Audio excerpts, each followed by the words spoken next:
चलो शुरू करें। Let's start with breach sir. Sir breach of contract का मतलब होता है breaking the contract. Breach means breaking the contract. ठीक है, breach of contract means breaking the contract, जब आप कॉन्ट्रैक्ट को तोड़ते हैं। हाँ रुचि जी हम सुन रहे हैं, बोल लीजिए। ठीक है, ओके। नाउ ब्रीच भी ना सर दो तरीके का होता है।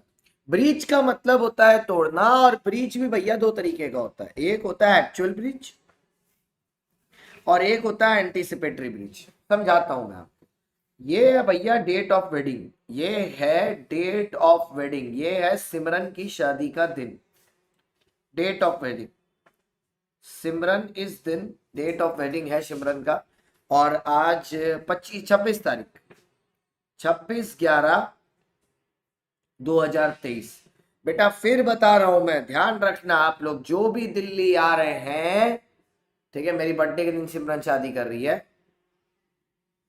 कल नहीं हुई थी क्लास। ए भाई सुनो, तुम लोग को एक बात बोले, हम एकदम सिंपल सी एक बात बोलते हैं। जिस दिन पीवाईक्यू की 12-15 की क्लास है ना, उस दिन उसको लाइव अटेम्प्ट करो। अगर लाइव नहीं अटेंड कर पा रहे तो सोचो वो क्लास नहीं मिलेगी, बस बात खत्म। तो लाइव अटेंड करो। ठीक है, अब हुआ क्या, इससे पहले हिमांशु को पता चल गया कि भैया मैं अगर गधा हूं। हेलो सर, सर पूरा पूरा 150 बच्चे के साथ लाइव यूट्यूब पर आपको विश कर रहे हैं। जन्मदिन की बहुत बहुत मुबारकबाद सर आपको, हैप्पी बर्थडे टू यू।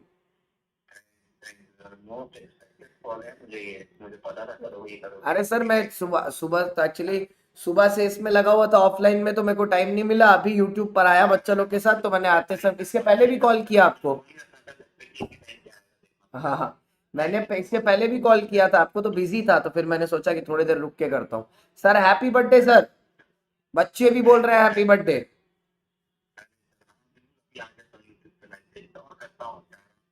एकदम sir, okay sir, okay sir, okay sir, okay sir, okay, welcome sir, bye bye. आज हमारे आदि जी का बर्थडे है, हमारे आदि भैया का।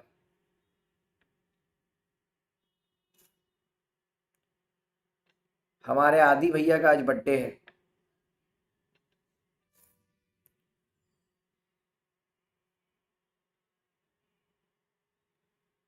हमारे आदि भैया का आज बर्थडे है।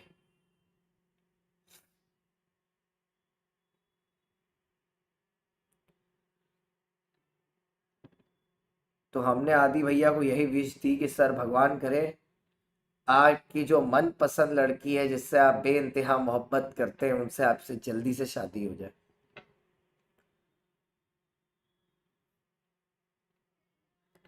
जल्द से जल्द शादी हो जाए। आइए। अरे हो गया, फोन रख दिए सर अब।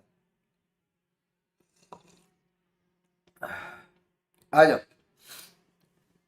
क्या गिफ्ट दे रहे हैं सर को? अरे सर जान मांगे जान दे देंगे, बहुत प्यार करते हैं, जान दे देंगे आपके लिए। हिमांशु क्या किया है, हिमांशु ने, ठीक है, 25 तारीख को सिमरन की फोटो देखी और सिमरन से कॉल पर बात की। हिमांशु ने उसी समय समझ लिया ये शादी नहीं, ये सौदा है। जान दे दूंगा अपनी, लेकिन ये शादी नहीं करूंगा। अब अगर 26 तारीख के पहले हिमांशु ने इस कॉन्ट्रैक्ट को कैंसिल किया बिफोर 25th, मतलब before the due date of performance, तो ये क्या हो जाएगा? Before the due date of performance, तो ये क्या हो जाएगा? ये हो जाएगा एक्चुअल ब्रीच। ये हो जाए, सॉरी, ये हो जाएगा anticipatory breach. Before the due date of performance अगर किया, 25 तारीख को कैंसिल किया, तो ये एंटीसिपेटरी ब्रीच। लेकिन क्या हुआ सर, उसने ना परिवार के दबाव में आके शादी कर ली। ठीक है, और उसको शादी के 1 साल बाद उसने हिम्मत जुटा के आज सिमरन से डिवोर्स मांगा है। तो आफ्टर द ड्यू डेट अगर होता है, ऑन और आफ्टर द ड्यू डेट, तो एक्चुअल ब्रीच होता है। तो सर ये हो गया before due date, anticipatory is before DD. ठीक है, Anticipatory is before DD and actual breach is on due date or after. On or after. आज निकाल ही लेंगे उसकी. चलो नेक्स्ट. तो पहले शुरू करते हैं एंटीसिपेटरी ब्रीच से. सर एंटीसिपेटरी ब्रीच दोनों तरीके से हो सकता है. हिमांशु उस दिन घर से भाग गया. हिमांशु उस दिन घर से भाग गया तो ये ऐसा है कि उसने इंप्लाई कर दिया है कि वो ब्रीच कर. उसने सिमरन की शक्ल देखी, वो घर से भाग गया. वो समझ लिया अगर घर पे रहेंगे तो माँ बाप माता पिता क्या करेंगे, जोर जबरदस्ती से शादी करा देंगे. घर से भाग गया तो impliedly by conduct of one of the party. ये इम्प्लाइडली हो गया. दूसरा कैसे हो सकता है? दूसरा हो सकता है एक्सप्रेसिवली. उसने सिमरन को बोला, सिमरन मेरे को तुमसे 2 मिनट शांति से बात करनी है. साइड में बात करते करते बोल दिया कि हम शादी नहीं करेंगे. This is expressively. ठीक है sir. What is the effect of anticipatory breach? This is very important क्योंकि ये दोनों तरीके से पूछता है सर. ये डायरेक्ट क्वेश्चन भी पूछता है और केस स्टडी में भी पूछता है. अब इसमें ना जिसके अगेंस्ट जो दुखी है, जो दुखी है, हमारे केस में सिमरन जो दुखी है, ठीक है, वो क्या एक्शन कर सकता है इसमें? एक तो वो ये कर सकता है कि वो ये मान ले कि ब्रीच ऑफ कॉन्ट्रैक्ट इमीडिएटली मान ले कि भैया ब्रीच है. इमीडिएटली उसको मान ले कि ब्रीच है. ठीक है. और भैया सू कर दे. सू हिमांशु. या दूसरा क्या है सर? वो वेट करे. ठीक है. वो भैया 26 तारीख को मस्त अपना लहंगा उंगा पहन के आके मंडप पर बैठी. मतलब she is fulfilling her side of the contract. तो उस केस में उसने कॉन्ट्रैक्ट को जिंदा रखा है. सिमरन बोलती है मैं प्यार तुम्हारा हिमांशु जिंदा रखूंगी अपनी रगों में. मोहब्बत है मुझे तुमसे बेपनाह. जिंदा रखूंगी इस प्यार को.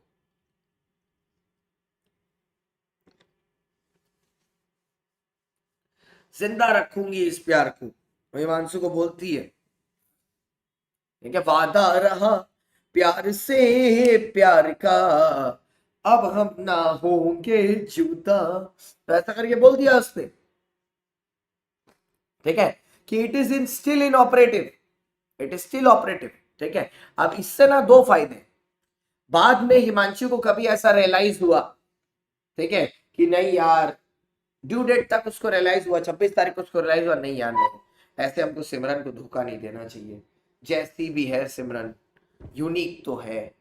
ऐसा कहाँ मिलेगी मुझे दूसरी लड़की जो इतनी गलत इंग्लिश बोले और ये सब बातें इस तरीके से बात किया करे कि लिल्ला पेल्ला गिल्ला. मुझे कहाँ मिलेगी ऐसी. ऐसी बीवी तो सब कोई चाहता है. इसको देख के सब लोग बोलेंगे हमें भी मिलाओ, हमें भी मिलाओ. ऐसे लिल्ला पिल्ला गिल्ला हमको कहाँ मिलेगी दूसरी. तो बोलता है नहीं मैं सिमरन को हाँ बोलूंगा. और फिर उसने क्या किया, सिमरन को हाँ बोल दिया. सिमरन को हाँ बोल दिया. ठीक है. अब भैया इसमें दो फायदे हैं पता है स्टिल ऑपरेटिव रखने में. एक तो अगर प्रॉमिसर चाहे तो बाद में वो उसको रिकंसिडरेशन करके परफॉर्म भी कर सकता है. ऐसे केस में कॉन्ट्रैक्ट कभी भी ब्रीच हुआ ही नहीं. या दूसरा ऑप्शन क्या है, हो सकता है फ्यूचर में जाके वो इम्पॉसिबल हो जाए. उस कॉन्ट्रैक्ट में सुपर वीनिंग इम्पॉसिबिलिटी हो जाए. हो सकता है सिमरन को कोई उसका दूसरा लवर, सिमरन का दूसरा लवर ऋषभ, वो हाँ बोल दे सिमरन से शादी करने के लिए. तो भैया ये तो इम्पॉसिबल हो जाएगा. फिर हिमांशु का शादी करना तो बच जाएगा. इम्पॉसिबिलिटी का फायदा मिल जाएगा. या क्या पता हो सिमरन की डेथ हो जाए तब तक.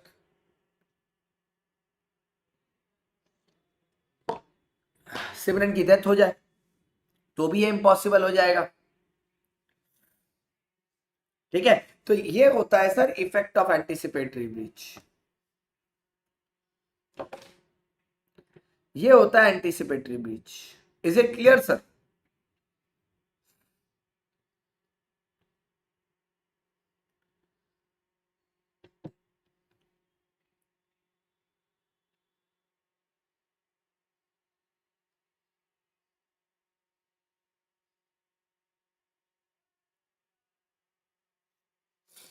यहां तक okay sir.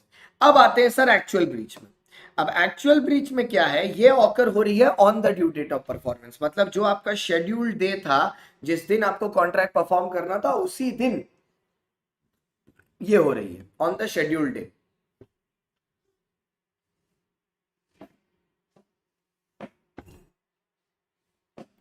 On the scheduled day, ठीक है, on the due date of performance, जिस दिन परफॉर्मेंस हो रही है मोहे मोहे। तो एक्चुअल ब्रीच क्या है सर, मोहे मोहे, मोहे मोहे एक्चुअल ब्रीच क्या है? तो एक्चुअल ब्रीच क्या है सर, एक्चुअल ब्रीच के केस में, ठीक है, एक्चुअल ब्रीच के केस में it is happening on the due date of performance.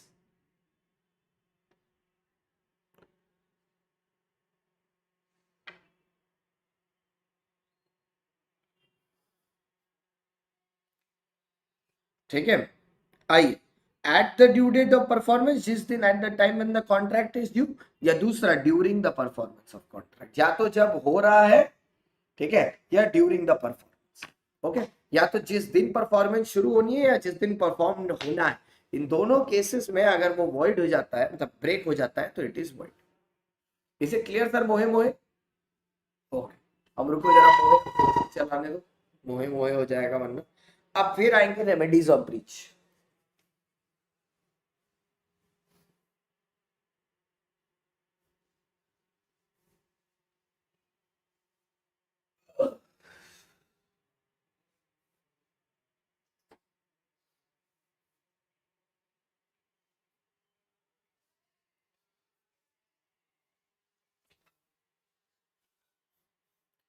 Remedies of breach, मोहे क्या है? मोहे बेटा सिमरन का दूसरा नाम है। अब सुनो सर, किसी ने आपके साथ कॉन्ट्रैक्ट तोड़ा है, आप उसको क्या करोगे? ठीक है, आप क्या क्या कर सकते हो? किसी ने आपके साथ कॉन्ट्रैक्ट तोड़ा है, आप क्या क्या कर सकते हो? देखो सर, अगर किसी ने आपके साथ कॉन्ट्रैक्ट तोड़ा है तो आप उसके साथ 1 2 3 4 5, इन 5 में से कोई भी चीजें कर सकते हो, और पांचों चीजें भी कर सकते हो। क्या सर? दिल्ली मैं आ रहा हूं, मैं आ रहा हूं, आशीष मैं आ रहा हूं दिल्ली, मैं आ रहा हूं। चलो सर, कौन कौन सी चीजें कर सकते हैं? सबसे पहले सूट फॉर डैमेजेस, आप उसके ऊपर केस करके डैमेजेस मांग सकते हैं।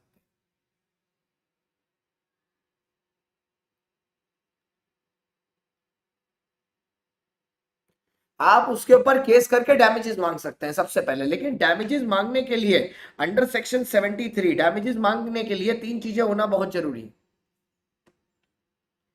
There should be a loss incurred, there should be a loss incurred, पहला।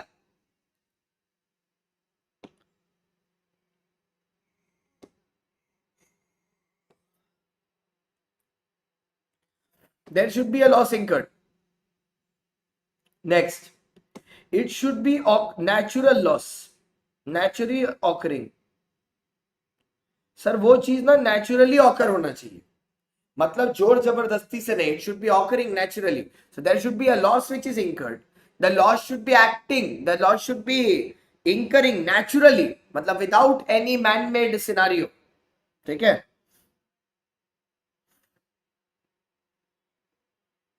And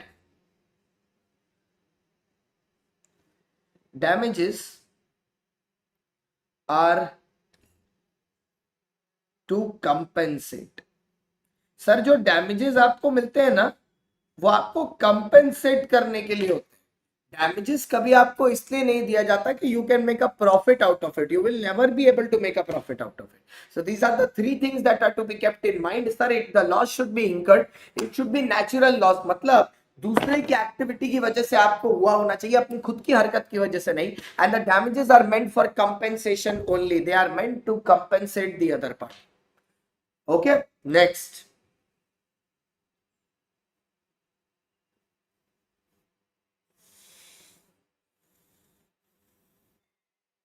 sir, now what are the different kinds of damages? सबसे पहले ऑर्डिनरी डैमेज, एक्चुअली यही वो है जो आप 73 में पढ़ के आओ। ऑल डैमेजेस आर अंडर 73, लेकिन अभी जो आपने पीछे 3 कंडीशन वाला पढ़ा ना, कि सर एक्चुअल में लॉस इंकर होना चाहिए, नेचुरली ऑकर करना चाहिए, और डैमेजेस टू कंपेंसेट, ये कुछ नहीं है, ये आपका ऑर्डिनरी डैमेजेस ही है।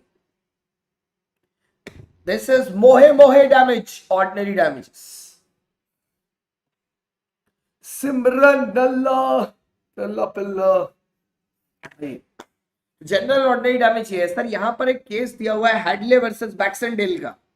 अब इसमें हुआ क्या था भैया कि भैया एक आदमी, ठीक है, जो मिस्टर हाइडले हैं, इनकी क्या हुई थी, फ्लावर मिल, इनकी आटा की चक्की थी और इनकी मशीन टूट गई थी। इन्होंने मिस्टर डी को हायर किया, इन्होंने बोला भैया तू मेरी मशीन जाके ये वर्कर रिपेयर सेंटर लेके जा, ठीक है, और वहां से जाके बना के लेके आ जा। उसने इनको साथ साथ बोला कि देख भाई जब तक ये नहीं रहेगी ना तब तक कंपनी में काम नहीं हो पाएगा, तो 2 दिन में इसको बना के ले आ, 2 दिन में इसको बना के लेके आ जा, 2 दिन में, 2 दिन में इसको बना के लेके आ जा।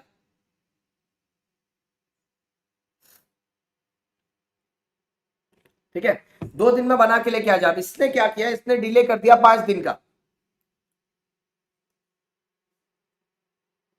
Yes it will be bone meat सादा, यस जी, ठीक है, 5 दिन में। अब इसको 5 दिन हो गए।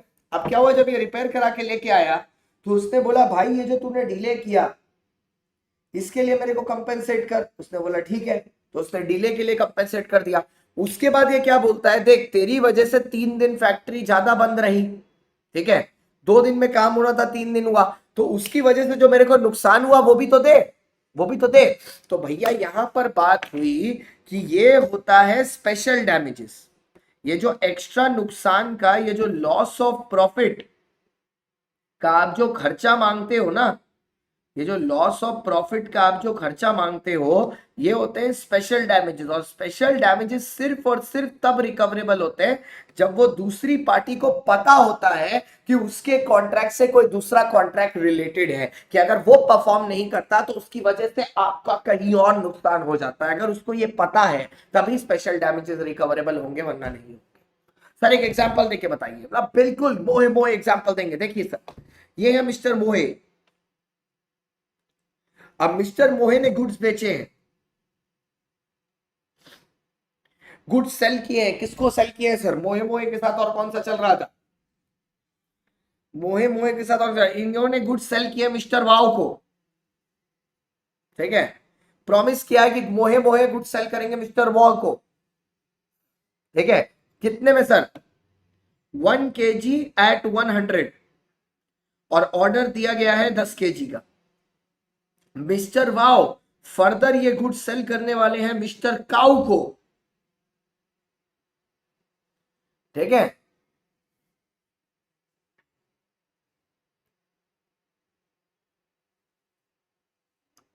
ठीक है, मिस्टर काउ को। अब जब वो काउ को ये सामान सेल कर रहे हैं सर, काउ को, तो काउ को उन्होंने सेल करने की बात की है कि वो 10 kg काउ को सेल करेंगे एट द रेट 120 पर kg। तो इनका 20 रुपए का प्रॉफिट है, 20 रुपीज का प्रॉफिट है पर kg। अब समझो मेरी बात, अगर मान लो मोए ने डिफॉल्ट कर दिया, ठीक है, अगर मोए ने डिफॉल्ट कर दिया, अगर मोए ने गलती कर दी, ठीक है, यहां पर अगर मोए ने डिफॉल्ट कर दिया, मोए ने गलती कर दी, तो इसकी वजह से वाव का नुकसान हुआ।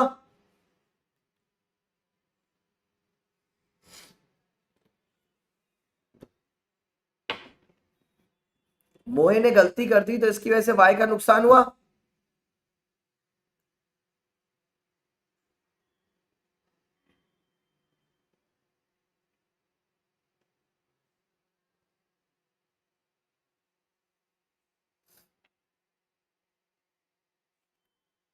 ठीक है, उसका नुकसान हुआ।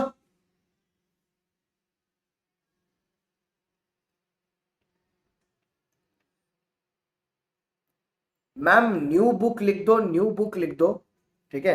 और एक बताओ, can we change the colour cover, जिससे बच्चों को समझ में आए कि ये नई किताब है।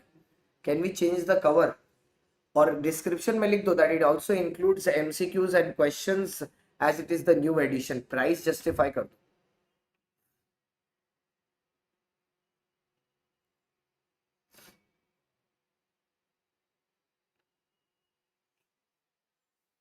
ओके, एक ना एक प्रॉब्लम की वजह से दूसरे का लॉस। हाँ, तो अब यहां पर क्या हुआ, मान लो जब अगर इसने इन्फॉर्म कर दिया होता, मान लो वाव ने ऑलरेडी बता दिया है मोहे को कि देख भाई अगर तूने सामान नहीं दिया तो मेरा 20 रुपए का नुकसान हो जाएगा काऊ के साथ, अगर तूने सामान नहीं दिया तो अब अगर मोए डिफॉल्ट करता है तो वाव उससे 100 रुपए तो ले ही मतलब डैमेजेस तो लेगा ही, साथ में जो 20 रुपए का लॉस ऑफ प्रॉफिट हुआ ना ये भी लेगा वो मोए से, मोए से।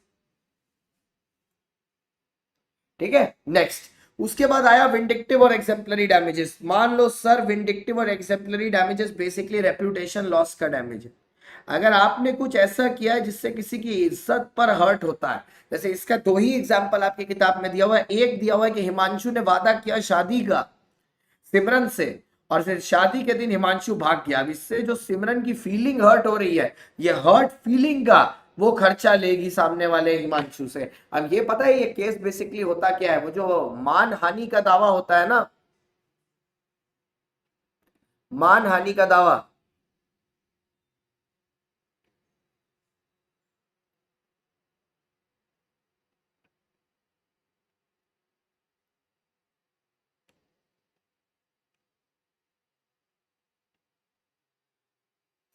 मैम ऐसा बुक का बैनर बनाने वाला तो कोई है नहीं, बट आप मेरे को एक बार साइज और वो डायमेंशन बता दो तो मैं एक बार कोशिश करता हूँ किसी से बनवा देने की। ठीक है, तो बेसिकली क्या है सर, यहाँ पर ये आएगा कब, जैसे मान लो अगर इसने दो ही केसेस देके रखे हैं विंडिक्टिव के, कि हिमांशु से वादा किया, सिमरन से वादा किया गया हिमांशु द्वारा कि हाँ मैं तुमको अपना पति बनाऊंगा, सिमरन को बोल दिया हिमांशु, और फिर हिमांशु क्या करता है, सिमरन को धोखा दे देता है। ठीक है, तो इससे सिमरन की फीलिंग हर्ट हुई, सिमरन रो रही है, सिमरन रो रही, सिमरन की फीलिंग हर्ट हुई, इसका खर्चा, ठीक है भैया सिमरन को मिलेगा, मानहानि का दावा यही होता। ठीक है, like Sahara sent me notification, exactly. Next, for wrongful dishonour, जैसे सहारा ने मेरे को नोटिफिकेशन भेजा था, वो भी एक तरह, वो भी मेरे ऊपर सेम चार्ज लगा रहे थे कि मैंने कुछ ऐसा बोला है जो उनके नेचर को डेट्रीमेंटल है वगैरह वगैरह। Now this is wrongful dishonour of cheque. अब ये क्या है सर, दूसरा वाला, this is wrongful dishonour of banker cheque. अगर कोई ऐसा कस्टमर है जिसके अकाउंट में सफिशिएंट बैलेंस है, लेकिन फिर भी बैंकर क्या करता है, उसके चेक को डिसऑनर कर देता है, तो उस केस में कॉन्ट्रैक्ट को कैंसिल, डैमेजेस क्लेम किए जा सकते हैं। क्यों? क्योंकि उसने सामने वाले की इज्जत को हर्ट किया। क्या चीज को हर्ट किया? इज्जत को हर्ट किया, इज्जत को, सामने वाले की इज्जत को हर्ट किया।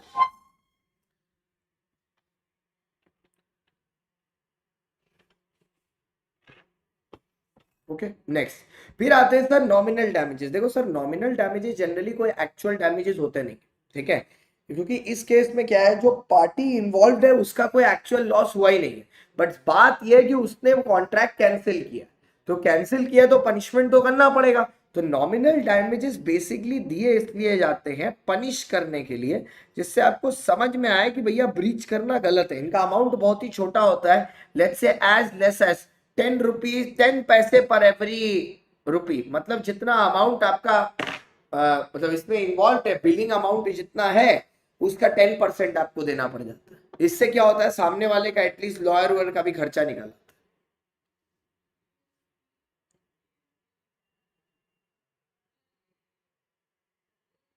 नेक्स्ट, अब सुनिएगा मेरी बात एकदम ध्यान से, ठीक है।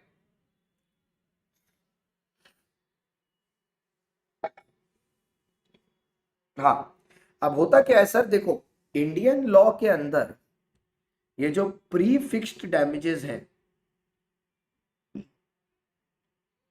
प्री फिक्स डैमेजेस हैं जिसमें वैल्यू पहले से फिक्स्ड है, इसको पेनल्टी बुलाते हैं। जैसे चालान कटेगा, हेलमेट नहीं पहना 100 रुपया, ठीक है, बिना लाइसेंस गाड़ी चला रहे 1000 रुपया, मतलब फाइन ऑलरेडी पहले से डिटरमिन्ड है। एकदम बेटा तनिष्क, यही तो भैया, यही तो जोर है पगले,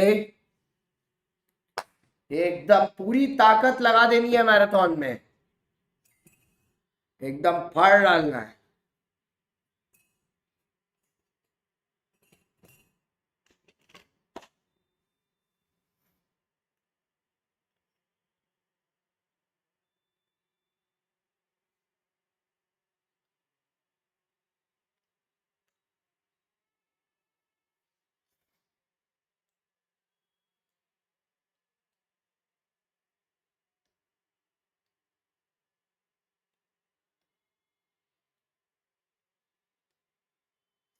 ऑल्सो। तो प्रीफिक्स डैमेज क्या होता है सर? पेनल्टी होता है। तो प्रीफिक्स डैमेजेस आर पेनल्टी अगर कोई चीज फिक्स्ड नहीं है, depends upon circumstances, depends upon circumstances, तो फिर उस केस में वो डैमेजेस होगा, तो वो डैमेजेस होगा। और एकदम सिस्टम फाड़ देंगे एकदम, तो वो डैमेजेस होगा। अब एक चीज समझना सर, ठीक है, इंग्लिश लॉ ना इन दोनों में डिफरेंस क्रिएट करता है। और इंग्लिश लॉ क्या बोलता है? पेनल्टी कोई चीज पहले से डिटरमाइंड है तो उतना ही लगेगा। लेकिन इंडियन लॉ में इन दोनों के बीच में कोई डिफरेंस नहीं है पेनल्टी और लिक्विडेटेड डैमेजेस में, क्योंकि यहां पर क्या है, यहां पर कोर्ट एकदम एकदम लेंगे। यहां पर जो कोर्ट है, यहां पर जो कोर्ट है, कोर्ट कोर्ट मतलब जो आपका बॉडी है, बॉडी, यहां पर जो कोर्ट है वो डिसाइड करता है whether something is a penalty और a damage. It depends upon the decision of the court whether it is a penalty और अ डैमेज।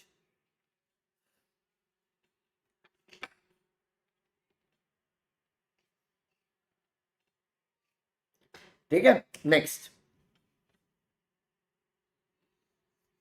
तो यहां पर डिफरेंस बिटवीन में यही सेम चीजें दी हुई हैं, ठीक है, कि पेनल्टी का अमाउंट ऐसे फाइनल होता है लेकिन डैमेजेस का अमाउंट फाइनल नहीं है, it is decided by the court. Penalty justified नहीं होती, डैमेजेस जस्टिफाइड होता है, it is based on transaction. जो पेनल्टी का अमाउंट होता है वो रीजनेबल वैल्यू से काफी ज्यादा होता है, लगना से सिग्नल तोड़ दिया 1,000 रुपया फाइन, लेकिन जो डैमेजेस का अमाउंट होता है वो काफी हद तक रीजनेबल होता है। अच्छा, अब डैमेजेस के अलावा ये आदमी क्या करेगा, वो सामने वाले पर केस करेगा कॉन्ट्रैक्ट कैंसिल करने के लिए, क्योंकि सर तुमने उसके साथ कॉन्ट्रैक्ट रिसाइंड किया है तो वो तुम्हारे ऊपर ये भी तो केस करेगा कॉन्ट्रैक्ट कैंसिलेशन का, और उसके लिए भी डैमेजेस क्लेम करेगा क्योंकि तुमने कॉन्ट्रैक्ट बीच में छोड़ के चले गए। नहीं होगा सर, नहीं करेंगे सर, ठीक है, नहीं करेंगे।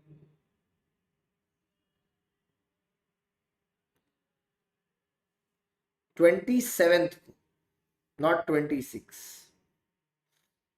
आइए, फिर आया sir quantum Meerut. Quantum Meerut मतलब क्वांटिटी, क्वांटम मेरूट मतलब क्वांटिटी। अब क्वांटिटम मेरूट में बेसिकली होता क्या है, quantity of work done, quantity of work done के लिए पेमेंट रिसीव करने की बात बोलता है। यहां पर आदमी बोलता है, ठीक है, यहां पर आदमी बोलता है, सुन ली कैसा लगा बेइज्जत होके, अच्छा लगा, ठीक है, यहां पर आदमी ये बोलता है, ठीक है, कि भैया मेरे को जितना काम मैंने किया है उतना का पैसा मेरे को दे दो, हाँ रात को उतना का पैसा मेरे को दे दो, ठीक है, जितना मैंने काम किया है उतना पैसा मेरे को दे दो, ठीक है, उतना पैसा मेरे को दे दो। पर यहां पर उसके लिए दो चीज होनी चाहिए, जो आदमी ये पेमेंट मांग रहा है ही शुड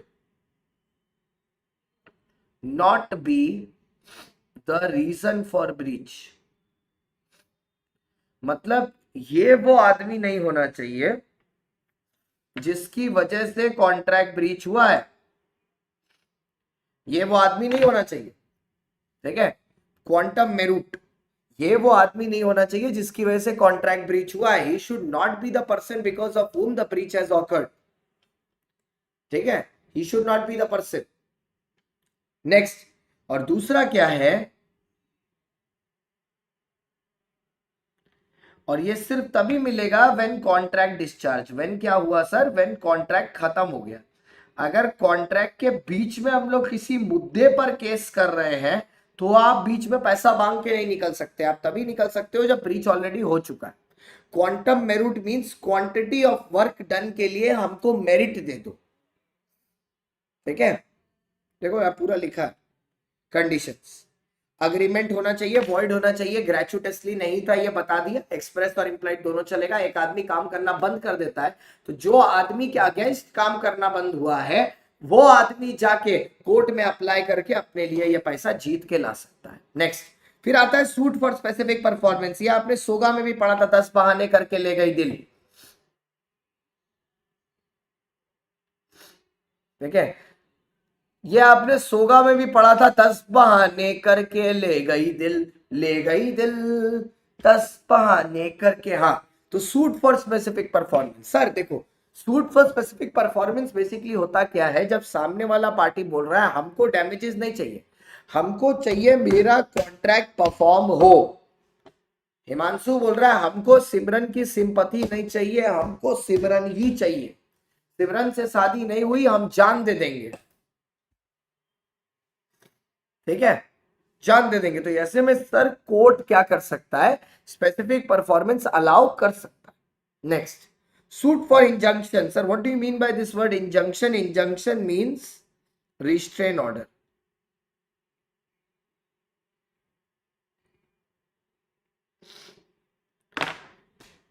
जब डैमेजेस एडिक्वेट, मतलब रिस्ट्रेन ऑर्डर, ये क्या बोलता है सर, सुनना ध्यान से। हाँ, ये आपने अल्ट्रावेरेस में पढ़ा था। अगर किसी ने एक ट्रांजैक्शन में आपकी प्रॉपर्टी हड़प ली और आप नहीं चाहते वो आपकी प्रॉपर्टी को यूज करे, ठीक है, यूज करे, तो आप उसको रिस्ट्रेन कर सकते हो इस काम से, बाय इंजंक्शन सूट फॉलो करके, मतलब फाइल करके, कि वो आपके प्रॉपर्टी को इस्तेमाल ना करे। ठीक है, और अगर आप पार्टली कॉन्ट्रैक्ट को रिसाइंड कर रहे हो, party rightfully rescinding the contract is entitle for compensation. मतलब क्या है सर, अगर मैंने तुमको बुलाया कि मेरे यहाँ 7 दिन तुमको रेगुलर परफॉर्म करना है और मैं तुमको हर परफॉर्मेंस का 20,000 दूंगा, तुम किसी एक दिन एक परफॉर्मेंस पर नहीं आए, अब मैं सेक्शन 39 छोड़ के कॉन्ट्रैक्ट को कैंसिल कर रहा हूँ। अगर मैं कैंसिल कर रहा हूँ, कैंसिल भले ही मैं कर रहा हूँ क्योंकि तुमने परफॉर्म नहीं किया, फिर भी डैमेजेस मैं ही लूंगा क्योंकि तुम्हारी वजह से कॉन्ट्रैक्ट कैंसिल हुआ है। वजह तुम हो, तो वजह तुम हो और तुम्हारी वजह से कॉन्ट्रैक्ट कैंसिल हुआ, तो मैं ही तुमसे कंपेंसेशन लूंगा। तो that completes your unit number 5। अब यूनिट नंबर 6 का एक छोटा सा पार्ट बाकी है ना, तो यूनिट नंबर 6 में चलते हैं। हाँ, कंटिंजेंट बाकी है, सिंगरिंग। एक एक मिनट रुको, आके शुरू करते हैं। जस्ट हमको 1 मिनट दो, 1 मिनट में स्टार्ट करते हैं। अरे यार इसी में हो गया। चल, तो इसमें सिर्फ हमारा कंटिंजेंट वाला है, उसमें कुछ है थोड़ी ना बचा, कंटिंजेंट वाला पोर्शन बाकी है। मेरे को जस्ट 1 मिनट दो, 1 मिनट में स्टार्ट करते हैं। मेरे पैर में इतनी जोर की चोट लगी है ना, मैं ज्यादा देर लटका के पैर बैठ नहीं,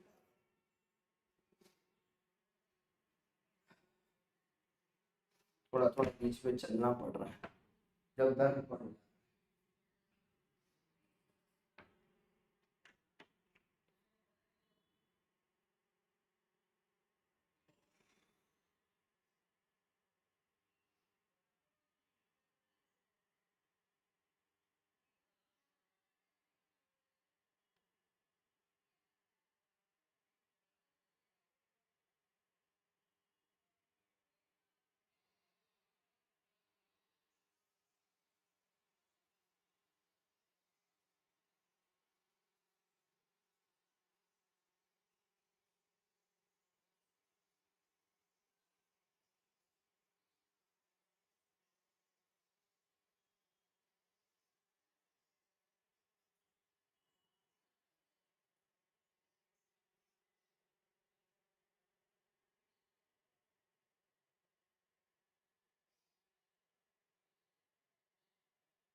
आह,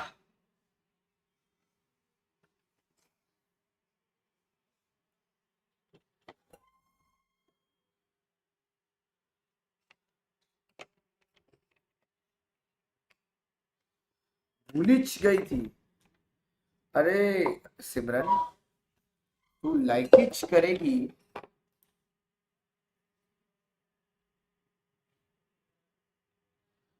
लाइकिच करेगी तभी भी पासिच नहीं करेगी, यह समझिच है।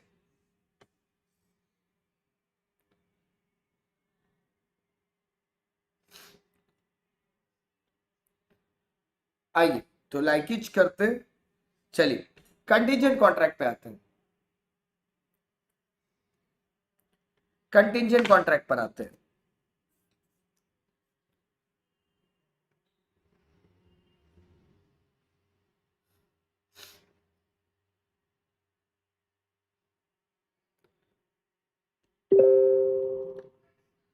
तो कंटीजेंट कॉन्ट्रैक्ट क्या होता है? ठीक है, कंटीजेंट कॉन्ट्रैक्ट क्या होता है? सर कंटीजेंट कॉन्ट्रैक्ट मतलब एक ऐसा कॉन्ट्रैक्ट होता है, ठीक है, जिसमें सर, जिसमें सर, ठीक है, जो ऑब्जेक्ट है वो अनसर्टेन है, ठीक है, मतलब कंटीजेंट कब परफॉर्म होगा, ठीक है, कंटीजेंट कब परफॉर्म होगा, तो होगा भी या नहीं होगा, इसमें कुछ डेफिनेट नहीं है। क्यों?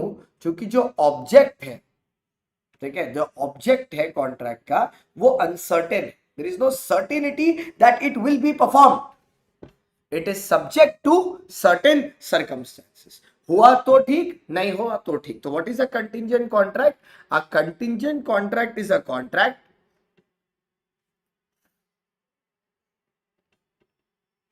a contingent contract is a contract, is a contract dependent upon, dependent upon happening of an uncertain event, happening या नॉन हैपनिंग दोनों इंक्लूड होगा, हैपनिंग और non happening of N uncertain event.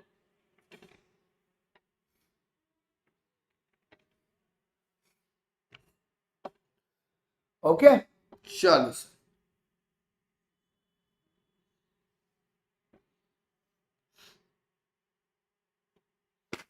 so what is the contingent contract? देखो कितना simple तरीके से बोलता है, कॉन्ट्रैक्ट टू डू और not to do something is some event collateral to it does और does not happen is a contingent contract. ठीक है, कंटीजेंट कॉन्ट्रैक्ट में कौन कौन सी चीजें बोलता है? बोलता है the contract of insurance indemnity guarantee fall under this category, insurance indemnity and guarantee. लेकिन बाद में भी बताएगा कि कैसे इंश्योरेंस कॉन्ट्रैक्ट और कोलैटरल, सॉरी, कंटीजेंट अलग अलग है। ठीक है, अच्छा सर, कंटीजेंट कॉन्ट्रैक्ट ना हमेशा डिपेंडेंट होता है, डिपेंडेंट होता है ऑन अ कोलैटरल इवेंट, मतलब इवेंट ही कॉन्ट्रैक्ट नहीं है बेटा, इवेंट ही कॉन्ट्रैक्ट नहीं है, सिमरन की शादी ही जिंदगी नहीं है, it's not a collateral event, it's not a complete event. यहां पर यही कॉन्ट्रैक्ट नहीं है, जो कोलैटरल इवेंट है वो, उसके बेसिस पर जो कॉन्ट्रैक्ट बना है वो कंटिंजेंट है।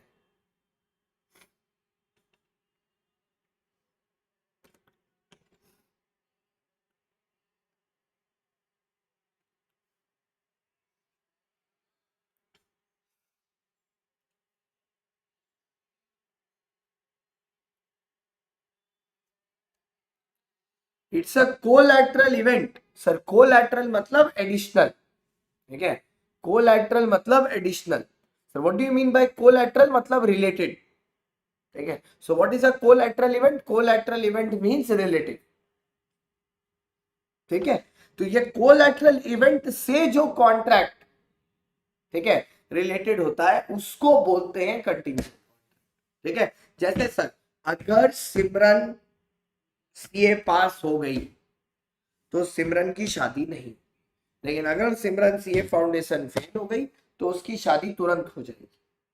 तो सिमरन की शादी, ठीक है, का जो इवेंट है, ठीक है, वो डिपेंड करता है एक अनसर्टेन इवेंट पर, शादी होगी या नहीं एक अनसर्टेन इवेंट पर डिपेंड करता है, सिमरन के पास होने पर।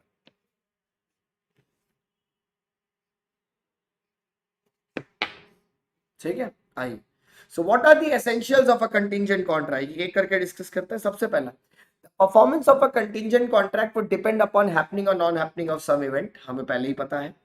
दूसरा बोलता है वो इवेंट कोलैटरल है। कोलैटरल वर्ड का मतलब यहां समझ लो वो रिलेटेड है, मेन इवेंट नहीं है, रिलेटेड है, उससे मिलता जुलता है। नेक्स्ट क्या बोलता है, the contingent event should not be the मियर will of the promisor. ये जो विल है ना, विल, काम करने की इच्छा, ठीक है, ये काम करने की इच्छा कोलैटरल नहीं हो सकती।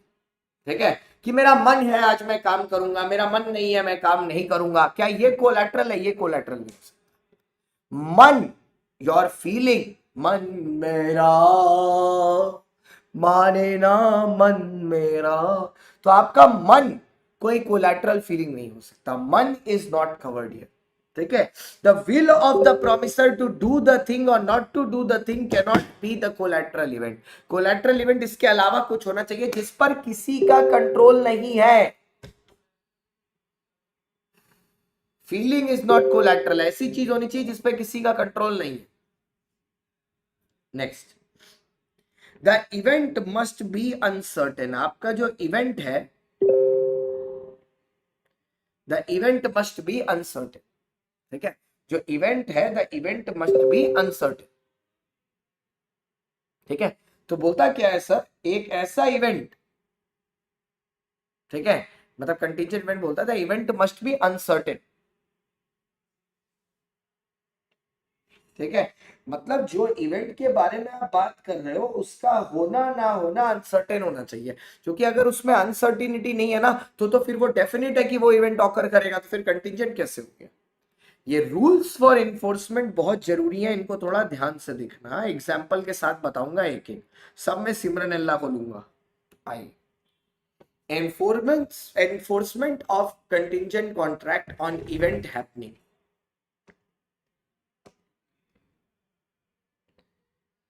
सिमरन के पापा ने बोला, इफ यू क्लियर फाउंडेशन,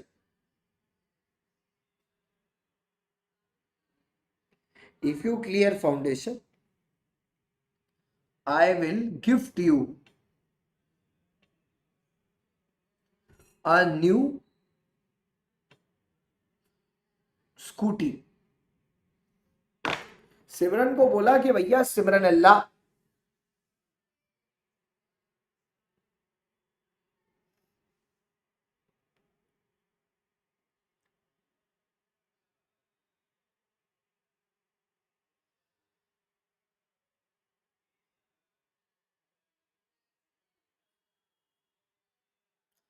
बेटा वो इसलिए नहीं है टू वाला दया जी, क्योंकि यहाँ पर कंस्ट्रक्शन ऑफ स्विमिंग पूल कोई कोलैटरल इवेंट नहीं है। अगर वो ये बोला होता कि कंस्ट्रक्शन ऑफ स्विमिंग पूल तब करूंगा अगर सीमेंट मिल गया, तो सीमेंट मिलना कोलैटरल होता। हाँ, तो सिमरन के पापा ने बोला कि अगर तुम फाउंडेशन क्लियर कर लोगी तो तुमको भैया पीली वाली स्कूटी दिला देंगे, नई स्कूटी। तो ये हो गया contingent contract on happening of an event. अच्छा, ये वॉइड कैसे होगा? अगर सिमरन फेल हो जाए, इफ सिमरन फेल्स। ठीक है, फिर नेक्स्ट आया sir, enforcement of contract contingent on event not happening.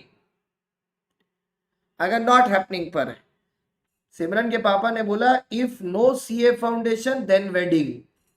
अगर तुम सीए फाउंडेशन क्लियर नहीं कर पाई तो हाथ पीले करवा देंगे। अच्छा, ये वॉइड कैसे होगा? वॉइड कैसे होगा? ये इम्पॉसिबल कैसे हो जाएगा?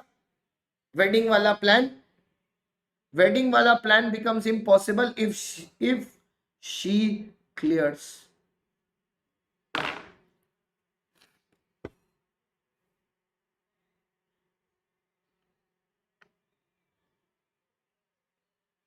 हाँ, दिलवानी पड़ेगी बेटा।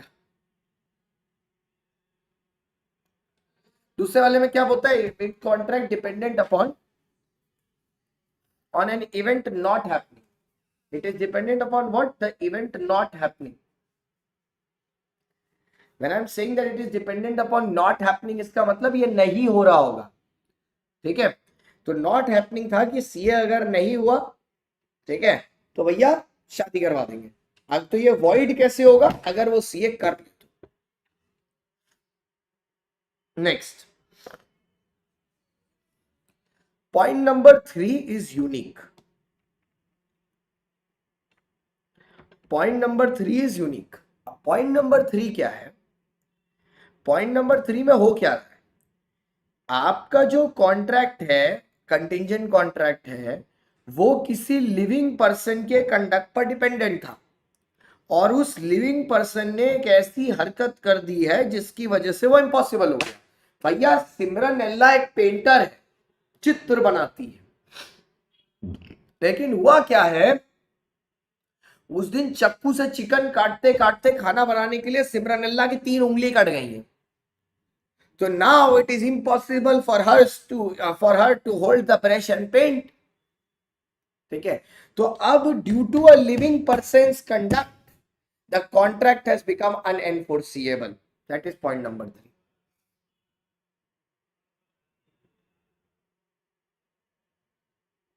कौन कहां दे दिए भैया? 35 हजार रुपए ले कौन रहा है भाई? इनको शर्म नहीं आ रही? इतना पैसा लेके पढ़ा नहीं रहा है. हमको देखो 1999 में हम कोर्स दे देते हैं अपना. अब इंटरमीडिएट आ जाना ज्वाइन करने के लिए, ऐसा ना हो बीच से भटक जाओ. यहाँ ये नंबर है, यहां पर जुड़ जाओ. इंटरमीडिएट के टाइम पर याद रखना 9674362447. यहां पर जुड़ जाओ, इंटरमीडिएट के टाइम में याद रखना. हे भगवान प्लीज पिक अप मी. बेटा इतनी घटिया इंग्लिश बोलोगी तो यमराज ले जाएगा. नेक्स्ट, इतने भी नहीं है बेटा, यहां पर इंटर 22,500 में बहुत ग्रुप हो जाता. आइए, contingent on happening of a specified event within fixed time. Sir, if you relate it with point number 1, what is the difference? The difference, यहां पर जो difference है वो difference क्या चीज का है? If you relate it with point number 1, the difference is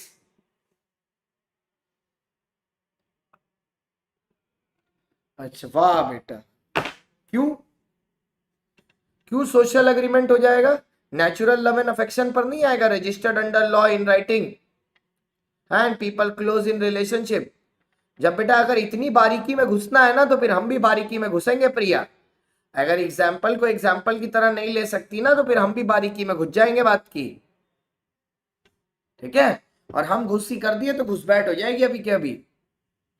आइए, contingent on happening of specified event with in fix time. हाँ, कैसा लगा? अब यहां पर भैया जो मैरिज है वो करनी पड़ेगी सिमरन को. पापा बोल रहे हैं अगर 3 अटेम्प्ट में सीए नहीं निकला तो it is fixed on particular time on happening of a specified event. ठीक है, कि पापा ने बोला है कि सिमरन अगर तुम 3 साल के अंदर सीए पास कर लेती हो तो हम तुमको कार दिला देंगे. तो it is happening of a specified event. तो सर ये वॉइड कैसे होगा अगर वो इवेंट ऑकर ही ना करे? 4 साल हो गए सिमरन फाउंडेशन में ही है, पूरा सीए तो दूर की बात है.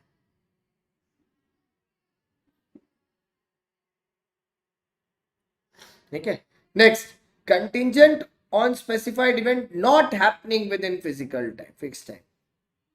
नॉट हैपनिंग, सर ये क्या चीज पर है? सर ये नॉट हैपनिंग पर है. यह यहां पर ऊपर आएगा. सिमरन ने पापा ने बोला अगर 3 अटेम्प्ट में नहीं हुआ सीए, नहीं हुआ सीए तो तुमको भैया तुम्हारी करा देंगे शादी.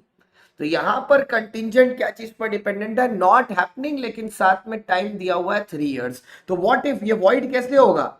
मान लो सिमरनेल्ला 3 साल में सीए बन गई. सीए सिमरनेल्ला रेल्ला पेल्ला, सिमरनेल्ला श्रीवास्तवा. ठीक है, लास्ट वाला कंटिंजेंट ऑन इम्पॉसिबल इवेंट. अगर कोई इम्पॉसिबल इवेंट पर कंटिंजेंट कॉन्ट्रैक्ट बनाया वो तो वैसे भी वॉइड ही होगा. And with this we finish our syllabus. मैं बस एक चीज देखना चाहता हूं कि कितने क्लासेस इसमें हम लोगों को लगे हैं. सबको वीडियो लाइक कर दो भाई.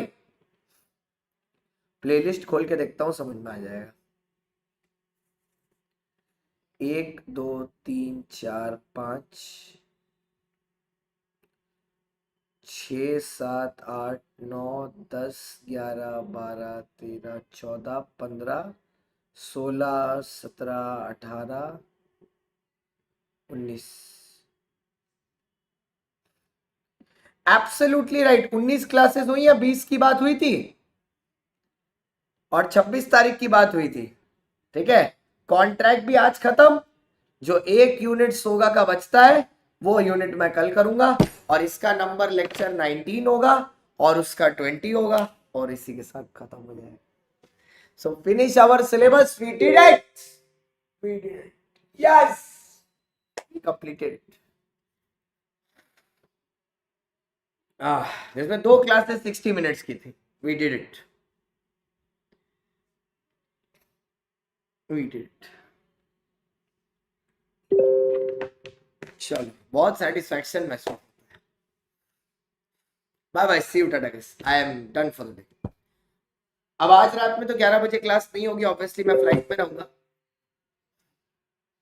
चलो sir, we did it, not just me, we did it.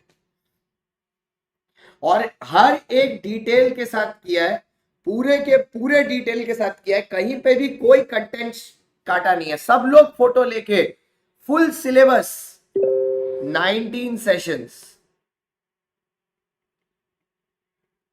पूरा कॉम्प्रिहेंसिव कंप्लीट किया है, कॉम्प्रिहेंसिव। सब कोई फोटो लेके इंस्टाग्राम पर डाल देना है, पूरा कॉम्प्रिहेंसिव, पूरा बिजनेस लॉ 19 क्लासेस में खत्म। इंश्योरेंस कंटिजेंट नहीं है बेटा,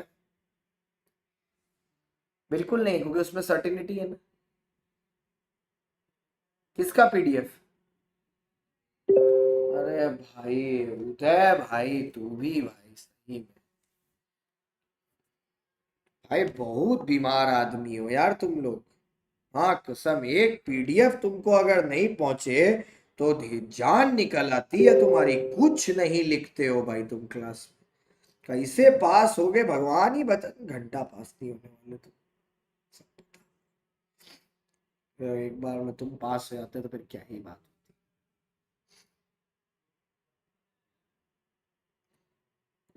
दे रहा है पीडीएफ, रुक जाओ, दे रहे, मरो मत, दे रहे।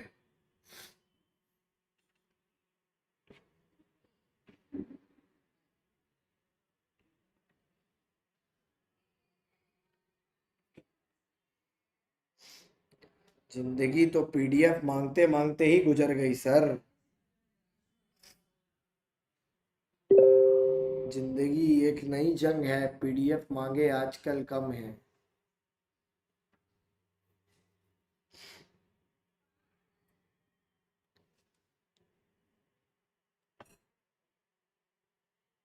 दे दिए, दे रहे हैं भाई, दे रहे थे, तुम रुक जाओ, दे रहे हैं। लो भेज दी, लो तुम्हारी आत्मा की शांति के लिए भेज दिया बेटा।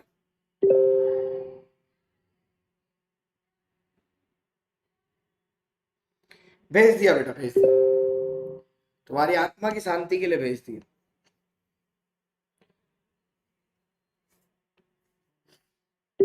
अरे यार ये रोहित सोलंकी, भगवान इसको पास करो, इसका रजिस्ट्रेशन कैंसिल करवा दो।